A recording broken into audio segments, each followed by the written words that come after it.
There is a photograph taken in 1893 in Humboldt County, California, that shows a logging crew standing on top of a felled redwood. The crew consists of 11 men. The men are standing upright on the surface of the cut stump. They are not at the edges. They are clustered toward the center. The stump is so wide that 11 adult men standing shoulder to shoulder across its diameter cannot reach from one side to the other. That photograph is real. The tree it documents was real. The stump is still there, still visible, still measurable. And the question it raises, which almost no one in the official scientific or historical record has chosen to ask with any seriousness, is what a forest composed of trees that size actually was, what it did to the atmosphere and climate of the continent it covered, and what happened to the world when it was removed. The answer to that question is not in the forestry literature, it is not in the climate science literature, it is in fragments scattered across geology, paleoclimatology, hydrology, and the oral traditions of every indigenous culture that ever lived near a primary forest. And it points toward a conclusion that the official history of American environmental development has spent a century and a half carefully not drawing. The trees changed the weather while they lived. When they were removed, the weather changed, not as a long-term trend measured in generations, as an event occurring within years and decades of the clearing that altered precipitation patterns, temperature ranges, and atmospheric moisture across regions the size of the eastern United States. The connection between the removal of the primary forest and the documented climate shifts of the 19th century is real, measurable in the historical record, and almost entirely absent from the mainstream account of what happened to the American environment. I want to start with the scale question, because the scale question is where the official record is most dramatically misleading by omission. The trees that existed in the primary forests of North America before European contact were not simply larger versions of the trees that exist today. They were a qualitatively different biological phenomenon, operating at a scale that created conditions with no modern analogue. The coastal redwoods of California, Sequoia sempervirens, currently reach heights of approximately 380 feet in their tallest living specimens. The tallest currently living redwood, Hyperion, was measured at 380 feet in 2006. This is presented as the upper limit of what the species achieves. What the forestry literature does not emphasize is that the 380-foot trees alive today are young trees growing in fragments of secondary forest on land that was logged over between 1850 and 1930, in conditions of atmospheric moisture, soil depth, and biological community that are a pale shadow of what existed in the primary forest. The stumps tell a different story, the cut stumps of the primary coast redwood forest, measured by botanists and foresters who documented them in the late 19th and early 20th centuries before they rotted or were removed. Mine show diameters that translate to heights of between 450 and 600 feet for the largest specimens. These are not estimates, they are measurements. The diameter to height ratio for coast redwoods is well established. A stump of a given diameter corresponds to a tree of calculable height. The stumps that were measured in the 1880s and 1890s were substantially larger than anything alive today. The giant sequoias of the Sierra Nevada, Sequoia dendron giganteum, present the same pattern. The largest living giant sequoia, General Sherman, is 274 feet tall with a base circumference of 102 feet. It is between 2,300 and 2,700 years old. The primary forests of the Sierra Nevada, before logging began in the 1850s, contained trees whose stumps were measured at circumferences substantially exceeding General Sherman's. The Hale-Tharp cabin in Sequoia National Park, built in 1861 inside a hollow fallen sequoia log, gives some indication of the scale. The log is large enough to serve as a habitable structure. The cavity is approximately 10 feet in diameter and roughly 60 feet long. This is not the exterior of the log, it is the interior of the hollow core. The solid wood surrounding that cavity was additional. The living tree, when it stood, was substantially larger than a log with a 10-foot hollow core. The kauri trees of New Zealand, Agathis australis, survived into the colonial period in stands that 19th century surveyors described as cathedral-like. The Tane Mahuta, the largest surviving kauri, has a girth of 45 feet and stands 168 feet tall. Surveyors working for the colonial government in the 1840s described individual trees that dwarfed Tane Mahuta, with girths they estimated at 80 to 100 feet. Most of those trees were logged before the 20th century. The stumps confirmed the estimates. The Douglas firs of the Pacific Northwest, Pseudotsuga menziesi, grew in the primary forest of the Cascade Range and the Coast Range to dimensions that the current literature treats as exceptional, but that the logging records of the 1880s and 1890s treated as routine. Trees of 300 feet were common. Trees of 350 feet were documented repeatedly. The largest documented specimen, felled in the 1890s near Vancouver, British Columbia, was measured at 415 feet. That number appears in the British Columbia forestry records without emphasis, as if 400-foot trees were a normal feature of the landscape, which in the primary forest they were. The eastern North American forest, the vast deciduous and mixed forest that covered the continent from the Atlantic coast to the Mississippi Valley and from the Gulf Coast to the Canadian Shield, has been more thoroughly erased than the western forests, and its original dimensions are correspondingly harder to reconstruct. But the early colonial accounts are explicit. Chestnut trees of 7 feet in diameter, white oaks with girths of 20 feet, tulip poplars reaching 160 feet in height, sugar maples and beeches of dimensions that later foresters, working in the cut-over secondary growth, described as impossible until they encountered the occasional survivor.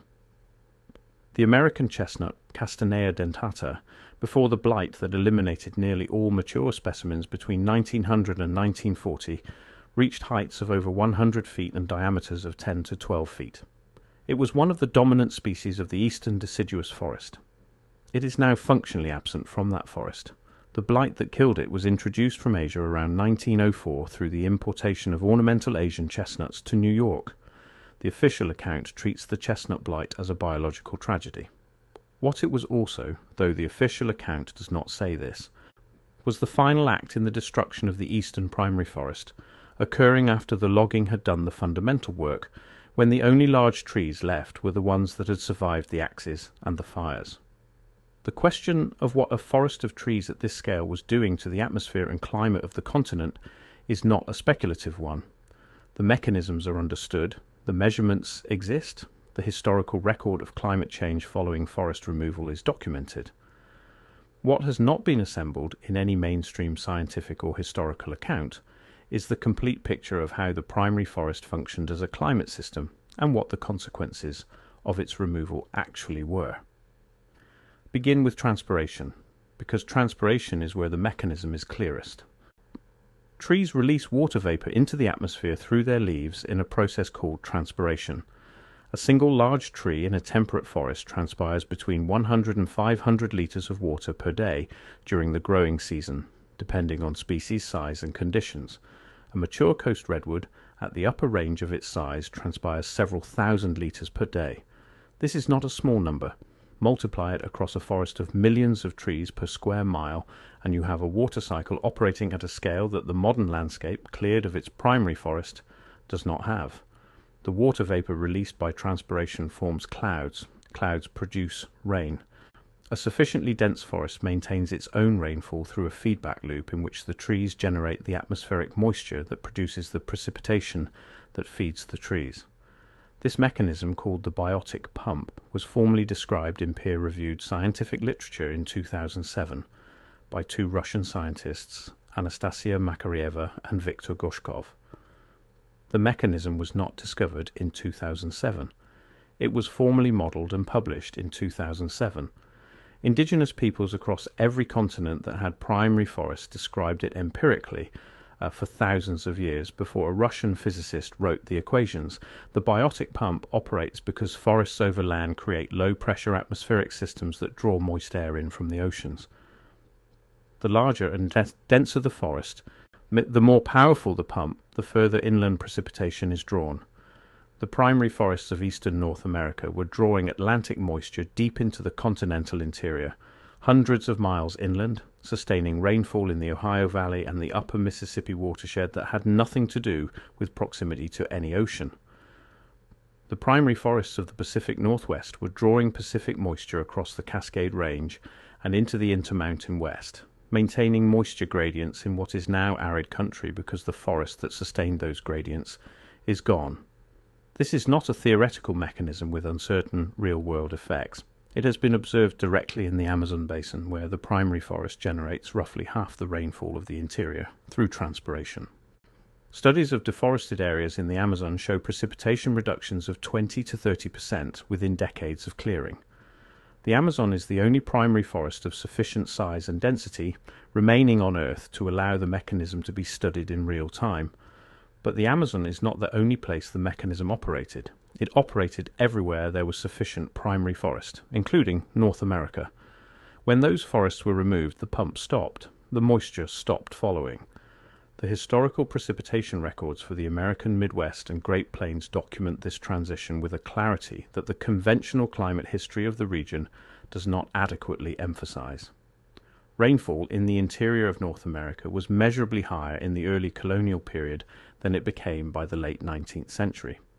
Journals from the Lewis and Clark expedition in 1804 and 1805 described the upper Missouri Valley as considerably more verdant, with more standing water and more riparian vegetation than it would become within 2 generations. The accounts of early trappers and surveyors throughout the Great Lakes region consistently describe a landscape with higher moisture, more fog, more ground-level humidity than would characterize the same areas after logging. The Dust Bowl of the 1930s is the most dramatic expression of this transition. The official account attributes it to drought, ploughing practices, and market incentives that encourage farming of marginal land.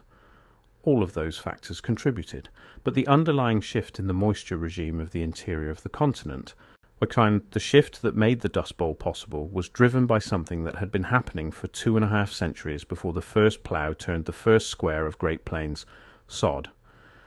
The trees were gone, the pump had stopped, the interior was drying out, and when drought came there was no forest to buffer it, no transpiration cycle to maintain the moisture gradient, no root network to hold the soil. The Dust Bowl was not an agricultural disaster that happened to occur in a region of low rainfall. It was the terminal event in a 250-year process of climate modification that began when European settlers started removing the primary forest of the eastern seaboard. The paleoclimate evidence for the role of the primary North American forest in maintaining the continent's moisture regime is substantial. And tree ring records from throughout eastern North America show a shift in growth patterns beginning in the colonial period that is consistent with reduced moisture availability. Pollen records from lake sediments throughout the interior show a transition from forest pollen to grass and weed pollen that tracks the agricultural frontier moving west with a temporal precision that makes the causal relationship difficult to dispute. The sediment records in rivers throughout the eastern United States show a dramatic increase in erosion beginning in the colonial period that corresponds to the removal of the forest root systems that had been holding the soil in place for thousands of years.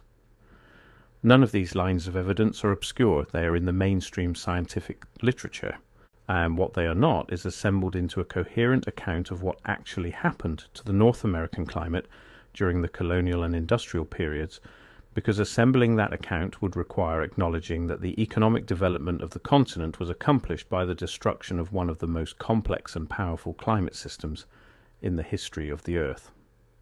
The economic history of the primary forest is itself a story that the mainstream historical record has largely sanitized. The logging industry of the 19th century was not a collection of rugged individualists harvesting a renewable resource. It was a systematic extraction operation conducted at a scale and speed that had no precedent in human history, financed by Eastern capital, facilitated by railroad infrastructure, and operated with a specific and explicit goal of removing every commercially valuable tree from as much land as possible, as quickly as possible. The white pine forests of Michigan, Wisconsin, and Minnesota were effectively eliminated between 1850 and 1900. 50 years. Forests that had been growing for thousands of years that contained trees of dimensions that modern foresters describe with evident disbelief were reduced to stumps and slash in a single human lifetime. The timber industry moved west. The white pine was replaced by the Douglas fir and the coast redwood. Those were reduced in their turn over roughly the same time frame. The financial mechanisms that drove this extraction are documented in the economic history of the period. The Homestead Act of 1862, which granted 160 acres of federal land to settlers who would improve it, effectively subsidized deforestation by defining the cleared and farmed land as the improved version and the forested land as the unimproved one. Timber companies exploited a related provision, the Timber Culture Act of 1873, which allowed claims on an additional 160 acres in exchange for planting trees on a quarter of it. This provision was designed to encourage reforestation on the Great Plains. In practice, it was used by timber companies to claim forested land in the Great Lakes region, strip it, and abandon the claims before the planting requirement came due. The General Land Office, the federal agency responsible for managing the public lands, was systematically corrupt throughout this period. And that corruption ran in one direction. It facilitated the extraction of timber from public lands by private interests at prices that bore no relationship to the actual value of what was being removed. The federal government sold white pine timber rights in Michigan and Wisconsin at prices that amounted to pennies per tree. The trees being sold were 200 and 300 years old, 60 to 100 feet tall, 2 to 3 feet in diameter, irreplaceable on any human timescale. They were sold for the price of the lumber they contained, with no accounting for what they were doing to the hydrology, the soil, and the climate of the region around them. This is the revisionist economic history of the primary forest. The trees were not resources, they were infrastructure. They were the infrastructure that maintained the water cycle, the soil stability, the temperature moderation, and the atmospheric moisture of the continent. When you remove infrastructure without accounting for its value, you do not simply lose the infrastructure, you trigger cascading failures in every system that the infrastructure was supporting. The cascading failures of the North American primary forest removal are still occurring. The soil story is closely related to the climate story and equally suppressed in the mainstream account. The primary forest soils of North America were not the thin, exhausted soils that characterize most of the formerly forested land today.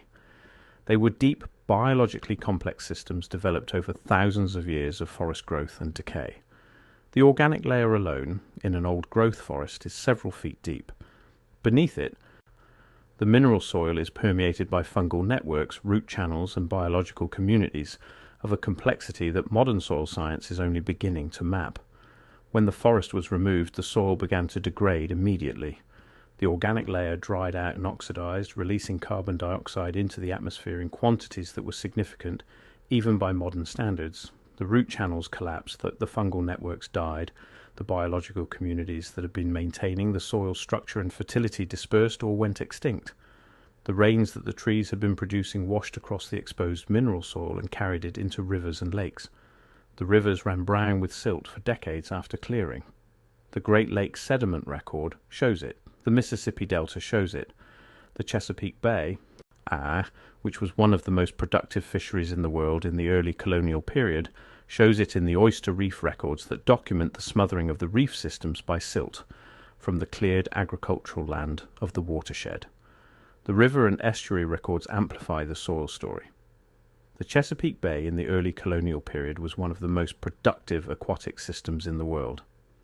John Smith's accounts from 1607 describe oyster reefs so large they were navigational hazards, fish populations of a density that later observers struggled to credit, and water clarity that allowed visibility to depths of several feet. By the mid-19th century, the oyster reefs were already compromised by siltation from the cleared agricultural land of the watershed. By the early 20th century, the bay's ecology had been fundamentally altered. The cause was not industrial pollution alone. The cause was the removal of the forests that had been holding the soil of the watershed in place for thousands of years. The silt that smothered the Chesapeake oyster reefs was the topsoil of the Appalachian foothills, released when the trees that anchored it were cut. The carbon story is the one that has most nearly broken through into mainstream discourse, but it has broken through in a form that strips it of its historical context. The current scientific literature on carbon sequestration acknowledges that forests store large amounts of carbon. What it tends not to say directly is that the primary forests of North America before removal, you were storing carbon at a rate and in quantities that are not being discussed seriously in any policy context. An old-growth forest in the temperate zone stores between 500 and 1,000 tons of carbon per acre, counting the trees, the soil, and the woody debris. The primary forests of North America covered, at their greatest extent, approximately 1 billion acres. The carbon stored in those forests, on a rough calculation, was between 500 billion and 1 trillion tons. The current atmospheric carbon dioxide burden, the excess above pre-industrial levels that climate scientists are concerned about, represents approximately 1 trillion tons of carbon dioxide, which corresponds to approximately 275 billion tons of carbon. The primary forests of North America, before removal, were storing considerably more carbon than is currently excess in the atmosphere. The removal of those forests released that carbon into the atmosphere, not all at once, over several centuries of logging, burning, and soil degradation. But the carbon that is currently excess in the atmosphere is not only a product of fossil fuel combustion, it is substantially a product of the removal of the primary forests. The conventional climate science narrative, which attributes the rise in atmospheric carbon dioxide primarily to industrial activity beginning in the 19th century, systematically understates the contribution of forest removal because the forest removal began before the instrumental record, and because its full extent is not adequately captured in the historical land use datasets. The indigenous knowledge systems that documented the ecological role of the primary forest were not agricultural extension services. They were sophisticated empirical observations developed over thousands of years of living in direct relationship with specific forest ecosystems.